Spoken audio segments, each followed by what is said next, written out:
મહાભારતના યુદ્ધ બાદ કૌરવ નરેશ કૌરવ રાજા ધૃતરાષ્ટ્ર દૂત સંજયને પ્રશ્ન કરે છે કે સંજય, મારા લાડકવાયા 100 સંતાનમાંથી એક પણ દીકરો કેમ બચ્યો નહીં?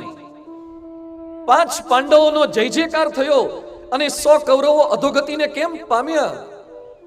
બોલ સંજય, કુદરતે કૌરવો સાથે અન્યાય કેમ કર્યો? મારી કઈ ભૂલની સજા મને મળી રહી છે? મારા 100 દીકરામાંથી કોઈ કેમ બચ્યું નહીં અને 5 પાંડવ બચી ગયા? એ સમય કેવળ ચર્મ ચક્ષુથી જ નહીં પણ જ્ઞાન ચક્ષુથી પણ અંધ એવા ધૃતરાષ્ટ્રની આંખ સામેનું, શરીરનું નહીં પણ મોહનું પડળ ખોલતા, મમત્વનો મોતિયો દૂર કરતા સંજય કહે છે કે રાજન, બાળપણમાં દુર્યોધનને કૌરવો પાંડવોને અન્યાય કરતા હતા, એ સમય પણ તમે કૌરવોને રોક્યા નહીં. એ તમારી પહેલી ભૂલ. અભ્યાસમાં કે રમત ગમતની અંદર કૌરવો પાંડવો સાથે અન્યાય કરતા, છળ કપટ કરતા હતા, અદેખાઈ કરતા હતા, એ સમયે તમે એમને ટોક્યા પણ નહીં. એ તમારી બીજી ભૂલ છે. તમારા દીકરાઓએ જુગારમાં શકુની મામા સાથે ભળી અને પાંડવોને કપટ કરી અને વનવાસ આપી દીધો. એ તમારી ત્રીજી ભૂલ છે.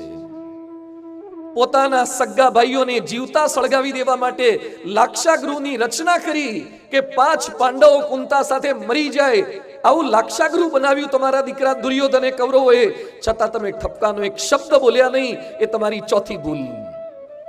ભર સભામાં આપ હાજર હતા, દ્રોણાચાર્ય હાજર હતા, ભીષ્મ પિતામહ હાજર હતા, છતાં તમારા જ કુળની પુત્ર વધુનું વસ્ત્રાહરણ થતું હતું ત્યારે તમે બોલ્યા નહીં અને દ્રૌપદીને ભર સભામાં નિર્લજ્જ કરી.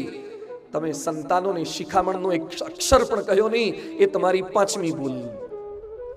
મહાભારતનું યુદ્ધ ન થાય એના માટે ભગવાન કૃષ્ણ સ્વયં દૂત બનીને આવ્યા, આજીજી કરવા માટે આવ્યા.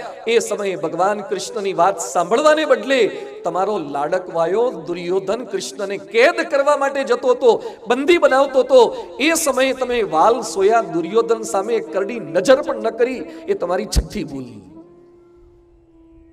આ સાંભળીને બાવળ ઉછેરી કેરીની આશા રાખનારા ધૃતરાષ્ટ્ર એકદમ ડગી ગયા અને સંજયને કહે છે, રહેવા દે સંજય, રહેવા દે, હવે મારાથી આ સંભળાશે નહીં. અને સંજય કહે છે, તમે તમારા સંતાનોને સગવડોને સાનુકૂળતાનું સામ્રાજ્ય આપ્યું, પણ સંસ્કારોનું ને સાવધાનીનું શિક્ષણ નથી આપ્યું. એની આ દશા છે.